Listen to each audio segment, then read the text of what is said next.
When we last met, I told you the tale of the pretty saloon girls from Pithole City who were forbidden to serve drinks to men in the oil fields.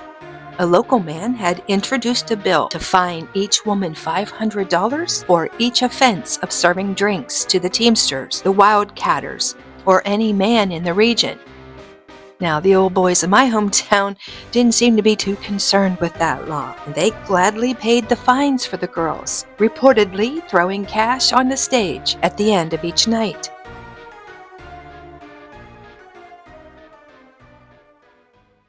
If you watched my last video, you probably heard it in my voice that I was not feeling well. I had a stuffy nose and I was coming down with a cold. I probably should have waited to record when I was feeling better. If I had been living along Oil Creek in the early 1800s, I would have made a trip to the druggist for a 35-cent bottle of Kerr's petroleum oil. It was sold as a natural remedy, cough and cold, anything of the chest and lungs. But it also reportedly treated scrapes, burns, and it was acting like a salve. So that old snake oil cured everything. I cannot imagine what a spoonful of that greasy oil tasted like. I guess it's no wonder that Rockefeller invested his money into pharmaceuticals.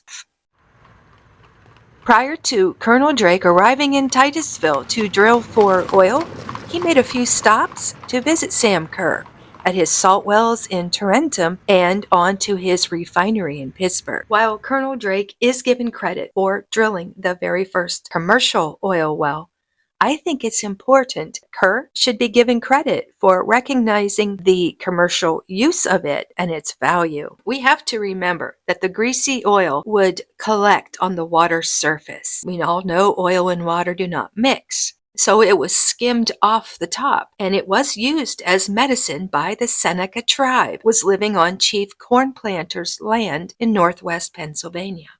They had been trading that black oil for years. After collecting it, they would float their canoes down the Allegheny River to Pittsburgh to Kerr's trading post. Unless they were walking the 100 miles south to Pittsburgh, which is today known as Route 8, the indigenous people used the busy waterway to transport their goods from the Great Lakes region. Now, sometime Kerr, who was trained as a chemist, began drilling salt wells on the Allegheny River, and the oil was coming into the wells. No longer having to purchase it, he collected it in barrels and sold it in his general store as a remedy for illness. He marketed it as Kerr's Genuine Petroleum.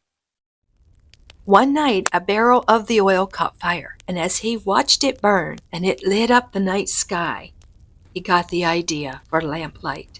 He put his chemistry skills to use, discovered a method to refine the combustible oil so that it could be safely burned at night as lamp oil, whereby replacing candles or whale oil. So he increased his saltworks drilling operations and collected every bit of oil that he could to refine it and sell it as lamp oil. In the mid-1850s, Drake was hired by the Pennsylvania Rock Oil Company as a group of investors from the New England states. They sent the retired railroad conductor to the area with money. Drake hired one of Kerr's blacksmiths to travel with him back up to Cherry Tree Township to bore him a well.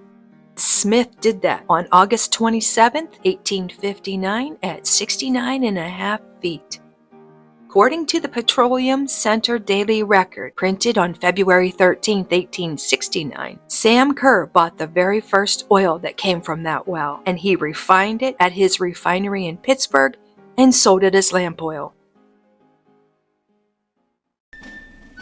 When I began this series on Leander Herron, we learned that he returned from the rebellion and he worked as a driller at Pithole City until the oil went dry. Instead of moving on to Petroleum Center like everyone else, he re-enlisted and spent time with General Custer in the Western Territories. After his battle at Little Coon Creek, he returned to Canal Township to marry his sweetheart, Emma Hill. He was back drilling full-time at Pithole Run. In January of 1873, one of his friends and fellow scouts from the Santa Fe Trail came to town as part of Buffalo Bill Cody's Wild West show. Reportedly, they got boozy with a group of Petroleum Center men, and after leaving Petroleum Center, the show traveled to Titusville. Now, per this article in the Titusville Herald, a young man named Ben Strawbridge, who lived in Diamond, told his first-hand account. And apparently, Buffalo Bill and Wild Bill were in the dressing rooms at the Opera House when James Butler Hickok received an invitation from a group of local roughnecks to fight, and they wanted him to show how tough he really was. And true to form, Wild Bill accepted the invitation, made his way to the saloon on South Franklin Street, and per Strawbridge, Hickok cleared the bar, laid them all out on the floor, walked out, returned to his dressing room, cleaned up, and started the show.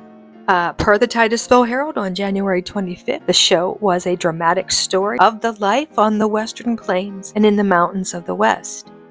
Now, shortly after this time, Herron reports that the oil dried up on Pithole Run, so he moved his young wife and family to Fort Hartsuff, Nebraska. This time, he was employed as a civilian by the United States government, and he was hired to build a fort to protect the settlers. Now, as his story goes, he had to return to Pennsylvania oil one more time in 1877 when the grasshopper plague destroyed the wheat, oat, and corn and barley fields in the Midwest. And it was on this return trip he became back under the employ of the United States government. And he found himself aboard a ship to the Caspian Sea with two others, John Benninger and Peter Kersettler. They were sailing to teach Russian leaders how to drill for oil. Perhaps this was a secret or clandestine trip, for I cannot find any supporting documents, passports, or immigration records on Ancestry. But I will keep looking. So it's really hard to believe a young man from Canal Township was on a ship to Russia in 1877. And he was following the trail of a famous explorer, Marco Polo, who once wrote about a fountain of oil gushing Caucasia, so great that it could not be contained. Herron reportedly saw it himself, and once stated that there was so much oil covering the earth it was like an absolute drug on the market. And while there, Herron reportedly met Trotsky and other Russian leaders, and he was offered to buy stock in an enterprise designed to commercialize the oil. Perhaps lost in translation or just a genuine lack of business sense, our boy Lee Herron could not see the opportunity in the investment, and he passed it up. And I'm sure he regretted that decision for a long time. Now, decades have passed since the oil excitement of 1859, and Pithole City is a mere ghost town, a blip on a Wikipedia page. In this guide map from 1959, Venango County, with all its waterways, was marketed for outdoor living, fishing, camping, boating, and swimming. Beautiful landscape and waterways remain the same today.